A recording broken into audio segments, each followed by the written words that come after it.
Cool. All right, that sounds good. Gandhi's India running parallel to Palestine. Is that? Do you go into detail in your book?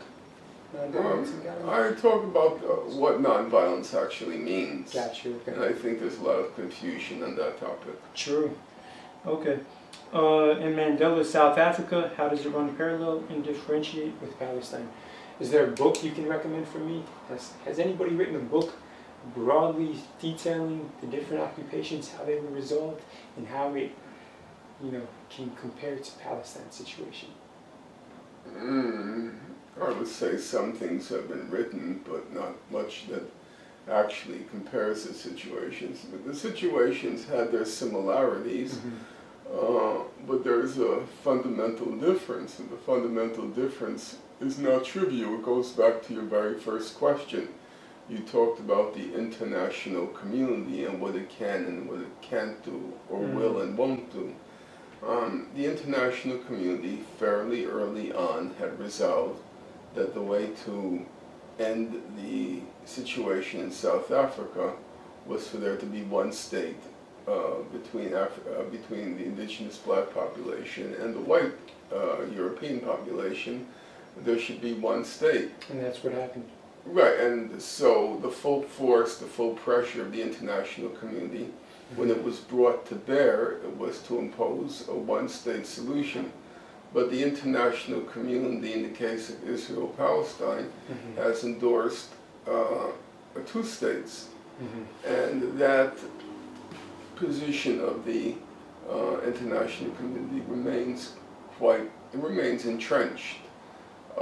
So it's impossible to bring pressure from the international community to end the conflict on any other terms except two states. On the other hand, there is possibilities to bring pressure by the international community on human rights issues, on things like the settlements or the siege of Gaza. There are possibilities to bring pressure, but in the final settlement, there's a basic difference. International community endorsed one state in South Africa, but endorsed two states in Palestine. And the international community's ratio of being accurate in resolving issues based upon their consensual agreements as to how the occupation and colonization should be resolved over history, have they usually been correct as to pointing toward the correct direction of how the issue should be resolved? Well, I'm thinking of it now. I can not offhand think of any conflict that ended on terms in defiance of the international consensus.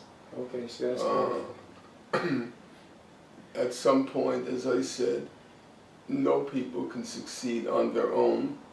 They're dependent on international support at some point, and I cannot think offhand of a conflict that was resolved in defiance of that consensus. perfect. The only thing that No, go ahead. I'm thinking of the case of China. There was a two Chinas policy. No, it's not correct. Both China and Taiwan, both the mainland China and Taiwan, were both of the opinion that it was one state. Okay, so if I want to literally study Palestine in comparison with Mandela's South Africa, Gandhi's India, no books out there compare these. I would have to do the research myself. There are some books that compare aspects of South Africa with Israel, whether the South African apartheid Bantustan policy resembles the Israeli policy in the West Bank. There are some articles, chapters, and books which compare that, but I can only think of one book from a long time ago, which I never read actually. You never read it? I didn't read it. What? Comparing the two situations. Do you remember the book's name? I forgot. I think when it comes back to mind. we're talking about 20 or 30 years ago now. Gotcha, okay. Alright, sounds good. We're only on page 2 and I got like 20. So we gotta pick it up. Okay, so How old are you? how old do you think I am? No idea. 30. 30. Yeah. I know a young man, a Palestinian, who wouldn't mind introducing you to. He's in Texas. Wow. I'd like you to meet him. Okay. What kind of work does he do? He's in college now. He's considerably younger than you, but he was very into hip hop. Really? He was very clever with words. Actually. Very clever with words. And now he's into boxing. Oh yeah. And he apparently has the talent. He might end up a light heavyweight champion or something. Really? Yeah. Which is His physique is similar. How tall are you? 5'11" maybe. Okay, 5'10", he's 5'11". considerably taller, but lean, and he's into boxing. That's awesome because that's what we need here in the West, especially more Arabs, more Muslims, Palestinians in the pop culture spotlight, inspiring the youth. You know, the blacks, they have Oprah, Jay-Z, Barack Obama. They have Kanye West. Kanye West. You like him? Yeah, I do. Man, we have so much to talk about. No, we you need don't. to understand the macro vision of Kanye West. He has no macro vision. He's an asshole.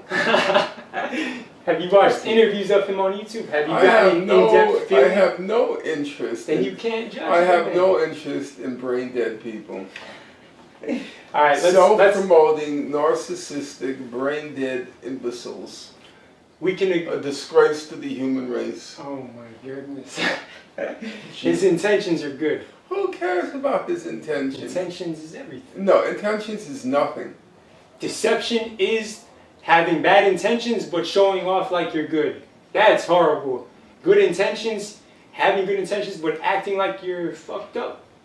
In history, you'll be celebrated. You'll be, wow, this guy was meant. You'll be empathized, right? No, you'd say he was a moron belonging in a mental institution. Yeah. Being a celebrity is tough, though, I think. But anyway. Oh, please. Being homeless is tough. Yeah. Don't tell me about being a celebrity is tough. I volunteered for a homeless shelter, actually, The Haven. It was founded by a Hollywood director. His name is Tom Shadyac. He directed the movies, Jim Carrey movies, Bruce Almighty, Liar, Liar, and then one of Ace Ventura, Pet Detective. He came to Charlottesville, whatever. He saw homelessness. He opened the shelter. It's a church. How about opening his house in Hollywood? So he sold his house, everything. The man lives scrupulously. I think your place is nicer than his. Okay. Yeah, no, it's amazing though. He got in a bike accident, as the story goes. And then from that point on, you know, things kind of evolved. Well, I ride a bicycle, so if I get into an accident, I'll rent out my apartment and live in the street. No, you'll go opposite. You'll become a celebrity. No, just kidding. All right, so to play devil's advocate now,